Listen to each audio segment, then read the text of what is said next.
This is a snowboarder, this is some concrete, and this is a concrete snowboard. If you clicked on this video, then odds are that you're interested in buying a Summerboard. You might have seen a video from Jonathan Buckhouse or any of the sponsored Summerboard videos and thought that board looks absolutely incredible, and I'd love to shred my local area as if I was riding a snowboard. And this was exactly the position I was in last year, and then I started getting spammed with Summerboard ads. The code that will save you $100 off, it's code BUCK100. Shred for as low as $1 a day. It's fine, just sign up for financing and pay monthly for the rest of your life.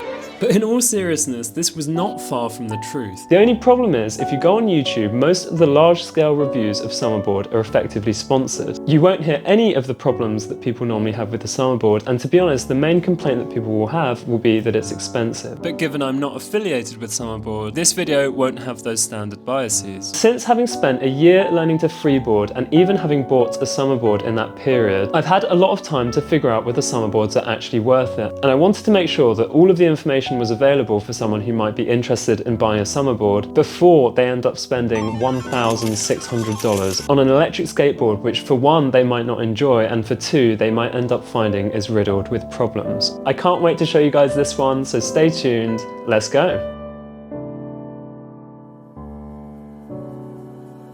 Yo, so welcome back to the Easy Riders channel, where we go on adventures around the world on these concrete snowboards known as freeboards and summerboards. Now, both freeboard and summerboard share the same 6-wheel design with a spinning center wheel in the middle, which emulates the spinning base of a snowboard. And because the spinning center wheel is a bit closer to the ground than the 4 other edge wheels, you end up with 2 rocking edges. At this point, it's pretty much certain that freeboard and summerboard share the same fundamental structure of snowboards, and I was able to show this on my first ever trip snowboarding. So the fact is, both freeboard and summerboard can teach you to snowboard without ever hitting the slopes. Now, summerboards are effectively an electric version of a freeboard. While a freeboard would cost anywhere from $350 to $420, you absolutely have to pay for the technology involved with summerboards, in that they cost around $1,600 to $2,000 depending on the package you buy. And here we face our first issue with whether or not summerboards are actually worth $1,600, and in particular that's that the $1,600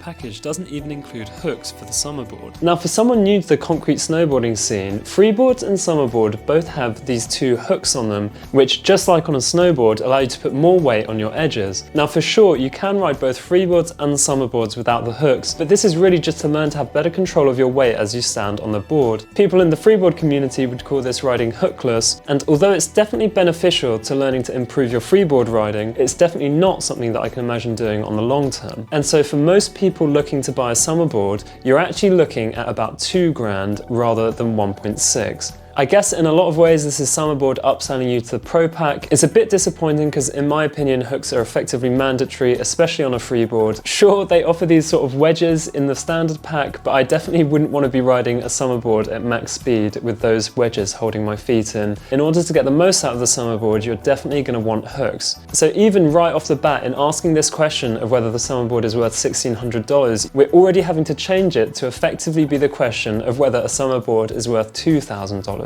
I think that being honest about the actual price of a summerboard just goes to show that this sport is definitely not for everyone. I mean, even for me, the only way I can justify buying a summerboard is if I buy it secondhand for half the price or less. But look, clearly we're not all the same, and if you have more disposable income at the end of the month, then perhaps the $2,000 price tag isn't much of an issue. Now, as far as I can tell, there are a few reasons that could go into why the summerboard's price is so high. The first being the R&D, or research and development costs, that have gone into prototyping and building the Summerboard and starting to make it at scale. The next has got to be the marketing. They are absolutely relentless on social media, and I have to say this is probably why Summerboard have become so trendy while freeboard have remained slightly niche. I mean, complete props to them and whoever's on their marketing team. It's fantastic to see more summerboarding content on social medias, and I hope that they can keep seeing this success in the future. And lastly, and most importantly, is the warranty. Now, Summerboard offer a supposed 2-year warranty on their boards. This is a massive positive. I mean, mean, a 2-year warranty is a very long time. I guess it's just a shame that they have a no returns policy as well. As an aside, although it's massively out of their means, Freeboard do not offer an equivalent warranty. So yeah, props to Summerboard for that, it's actually quite impressive.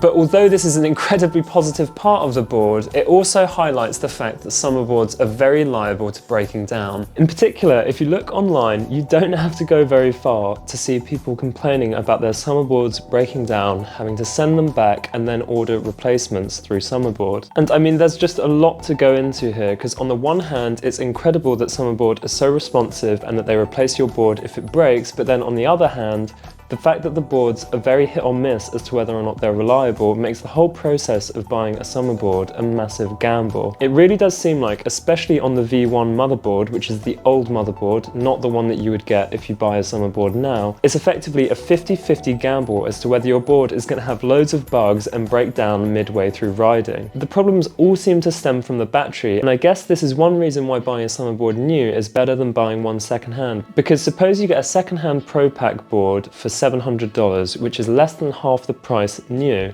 If you're unlucky and you get a board which breaks down a lot, you've effectively wasted $700. Whereas at least if you paid the full price new, you could send it back and get a replacement. So when you take into account the warranty and how often Summerboards need to be replaced, it's not surprising that they go for such a high price tag. Now, on a separate note with this price tag, like I mentioned at the beginning, I do find it slightly ridiculous that they advertise to buy a Summerboard for as low as $1 a day. I mean, even with some very simple back of the napkin calculations and the quoted APR or annual percentage rate of the loan that you would take out to buy the Summerboard, which can go as high as about 30%. If you suppose that you spend $2,000 on the Pro Pack and you're paying it off at their quoted $1 a day, by the end of the year you've paid off $365 of your $2,000 loan. So the average amount that you'll be charged interest on will be the $2,000 minus half of this $365 that you've paid off, which is $1,820. Now here's the problem with this. If you're paying 30% interest on this, your loan's actually going to grow over time. So when they say you can shred for as low as $1 a day, what they mean is you can shred for as low as $1 a day indefinitely. And that's not even taking into account the fact that your loan at the end would be massive. So yeah, perhaps I've made a mistake, call me mathematically illiterate, but as far as I can see, the worst case of their loan scheme means that you're effectively paying $1 a day for the rest of your life. So yeah, definitely don't be fooled by their pay daily scheme. I really do think it's a scam for someone who can't afford a Summerboard. I mean, the only reason they would advertise this is for someone who cannot pay the $2,000 up front, and in that case you should not be taking out a 30% loan to buy a Summerboard. I mean, yeah, it's just complete madness. I really hope no one gets fooled into this, and so if this video can save anyone from falling into that trap, then I'll be very... So as a last point before I conclude whether I think that the Summerboard is worth $2,000, I will say that you should not expect to get the max quoted range, because if you're bringing the Summerboard to max speed and then cutting speeds with drifts and then doing that again and again, the battery just does not last as long as their quoted range. This was a problem that I found. I kind of went out on a journey, and because the board lasted less than the stated range, I ended up having to carry the board home,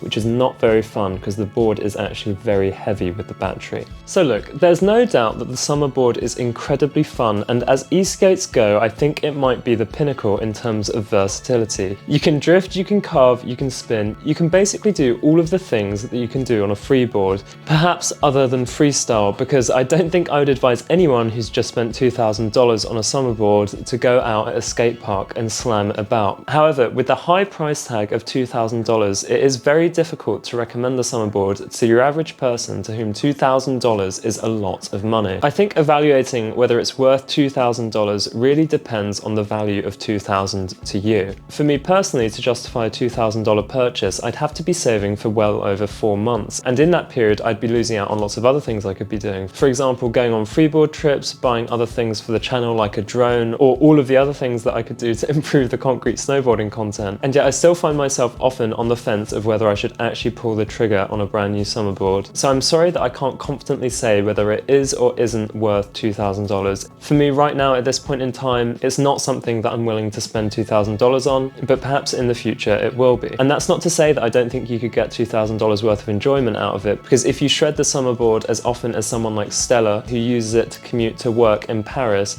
then I'm sure that you can get well over $2,000 of enjoyment from it. So whether this answers the question conclusively or not, I really do hope that it helps you decide whether you should buy a Summerboard. Feel free to ask any questions in the comments. I will make sure to answer them as soon as possible. Otherwise, definitely stick around on the channel. I make freeboard, Summerboard and snowboard videos all mixed together. If you're interested in learning about Summerboarding, then I have a playlist here collecting all of my Summerboarding videos. Otherwise, if you want to branch out to the Freeboard, then here is the trips playlist. It goes over trips around the world from Germany, Greece and Switzerland, and even the first time I went snowboarding after a year of freeboarding to see if it actually helped to teach you to snowboard. But most importantly, I hope you enjoyed the video and have a good one.